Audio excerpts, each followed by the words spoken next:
जय गुरुदेव मेरे प्यारे साथियों, इंदिरा रावत राजस्थान अजमेर से। प्यारे साथियों, कहो कैसे हो? गुरु की दया से अच्छे ही होंगे। प्यारे साथियों, क्या आप लोगों को ये पता है कि कितने सारे इंसान इतना दुख दर्द क्यों उठाते हैं? क्योंकि हम खुद देखते हैं कि कोई इंसान इतना दुखी रहता है, इतना परेशान रहता है, और कोई इंसान इतना सुख से जीवन व्यतीत करता है। हम खुद देखते हैं कि कितने इंसान है अच्छे कर्म करने के बाद में भी वो बहुत दुख उठाते रहते हैं जीवन में, और कोई इंसान बहुत बुरे कर्म करता रहता है, फिर भी वो बहुत ऐशो आराम से रहता है। तो प्यारे साथियों, इसके बारे में हमें गुरु महाराज जी ने बताया है कि ये सब कर्मों का खेल होता है। क्योंकि हमारे पिछले जन्मों के अंदर जो हमारे ऊपर एक दूसरे के ये जीवात्माएं जो पिछले जन्मों में अपनी योनियां प्राप्त करके और जो भी जिस देह को धारण करने के बाद में इस जन्म में आई है, तो उस जन्मों के अंदर इतने सारे जन्मों में एक दूसरे के जो कर्म कर्जे चढ़े हुए होते हैं, उसी कर्म कर्जों को उतारने के लिए ही हमें मनुष्य जन्म मिला होता है।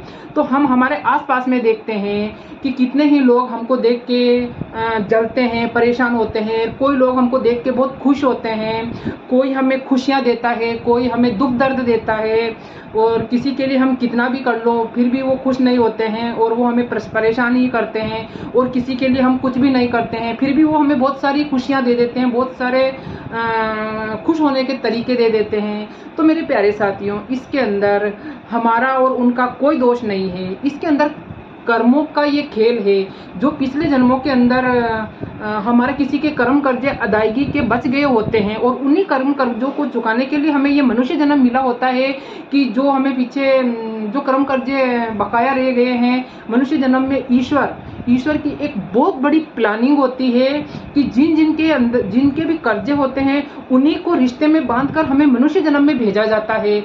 जिससे सबसे ज़्यादा कर्जा होता है वो हमारा सबसे ज़्यादा करीबी बनता है। और इसी प्रकार जैसे जैसे ये कर्म कर्जों का हिस्सा थोड़ा कम होता जाता है, तो हमारे आसपास के रिश्तेदार बनते हैं। तो सबसे ज़्यादा कर्म कर्जा माता पिता और बच्चों का होता है, फिर हस्बैंड और वाइफ का होता है, और फिर रिश्तेदारों का होता है, पड़ोसियों का होता है, यारों का होता है, दोस्तों का होता है, और कहीं रास्ते जाने वाले लोगों से भी हमारा कभी पंगा हो जाता है, कभी रास्ते से आने वाले लोगों से हमारा कभी मेल मुलाकात हो जाती है।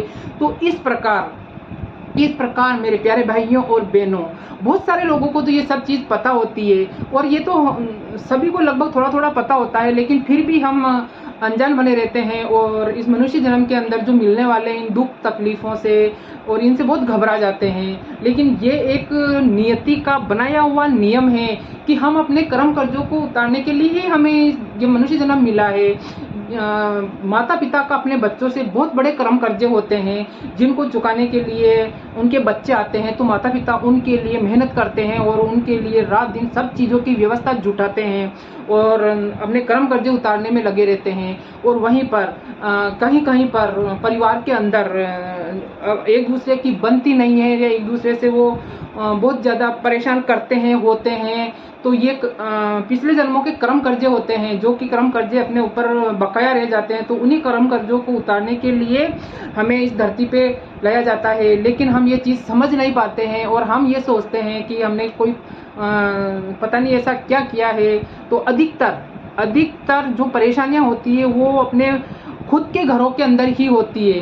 क्योंकि कोई परेशान होता है या करता है तो कोई बहुत दूर के बंदे एक दूसरे को परेशान नहीं करते हैं, घर के ही बंदे, क्योंकि कर्म कर्जा उन्हीं से बंधा रहता है और उन्हीं से अदायगी रहती है कर्म कर्जों की।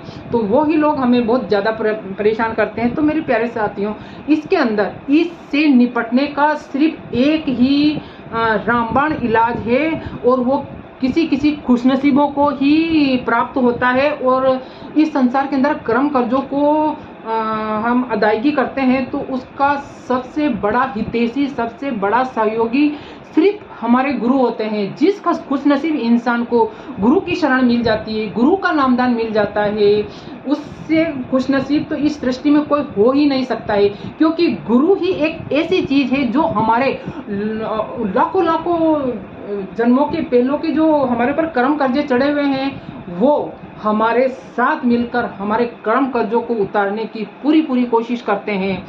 वो हमारे कर्म कर्जों को मतलब कि इतनी बड़ी बात कही गई है कि अगर हमारे कर्म कर्जे इतने इतने सालों के, अगर पहाड़ों जितने भी हमारे कर्म कर्जे इकट्ठे हो रखे हैं, क्योंकि एक जन्म के नहीं, 2 जन्म के नहीं, 4 जन्म के नहीं, 10 जन्म के नहीं, हजारों हजारों जन्मों के कर्म कर्जे हमारे इस जीवात्मा के ऊपर चढ़े हुए हैं, तो वो कर्म कर्जे आसानी से नहीं उतरते हैं। उसको उतारने का एकमात्र तरीका है कि हमें गुरु बनाना।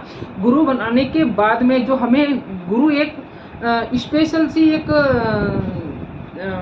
नामदान की एक मंत्र देता है, तो वो चीज़ हम किसी को बता नहीं सकते हैं, और जो नामदान लिए हुए होते हैं वो उन्हीं को पता होता है। उसी का जाप करने के बाद में हमारे कर्म कर्जों की धुलाई शुरू होती है और हम अपने कर्म कर्जों को उतारना शुरू करते हैं। तो प्यारे साथियों, गुरु महाराज जी हमारे कर्म कर्जों की, जो कि पहाड़ के जितने बड़े बड़े कर्म कर्जे हमारे होते हैं, गुरु महाराज अपनी दया करने के बाद में, अगर हम ध्यान भजन और सिमरन करते हैं तो गुरु महाराज दया करने के बाद में उन बड़े बड़े पहाड़ों जैसे कर्म कर्जों को पत्थर में तब्दील करके हमारी जिंदगी से हटा देते हैं। तो मेरे प्यारे साथियों, गुरु से बढ़कर शुभ चिंतक इस संसार में हमारे लिए कोई नहीं हो सकता है। हमारे कर्म कर्जों को उतारने में उन्हीं की भागीदारी होती है।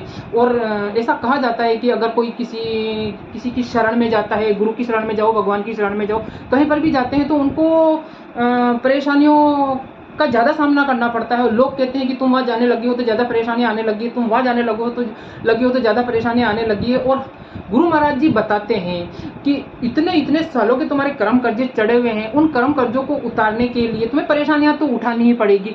कोई भी कर्म कर्जा आसानी से तो नहीं चूक सकता है। किसी से हम लाखों रुपये लेते हैं तो बहुत सारी मेहनत करने के बाद में ही उनको हम कर्जा चुका सकते हैं। तो हमारी जीवात्मा के ऊपर इतने सारे कर्म कर्जे चढ़े हुए हैं, तो गुरु महाराज जी कहते हैं कि अगर या तो तुम ध्यान भजन और सिमरन 2.5 घंटे 3 घंटे करो, 24 घंटे में से 2-3 घंटे आप अपनी जीवात्मा के काम के लिए दो।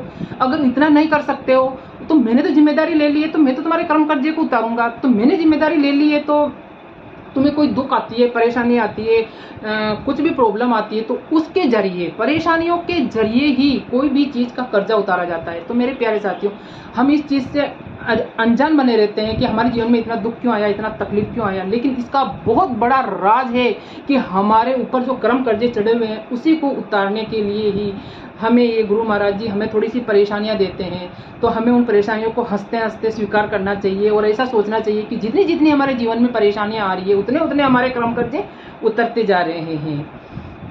तो प्यारे साथियों, आपको ये मेरी बातें कैसी लगी? अच्छी लगी हो तो लाइक कमेंट और शेयर कीजिए, और नए आए हो तो मेरे चैनल को सब्सक्राइब कीजिए। मेरा चैनल इंदिरा मोटिवेशन के नाम से यूट्यूब चैनल पर है। जय गुरुदेव।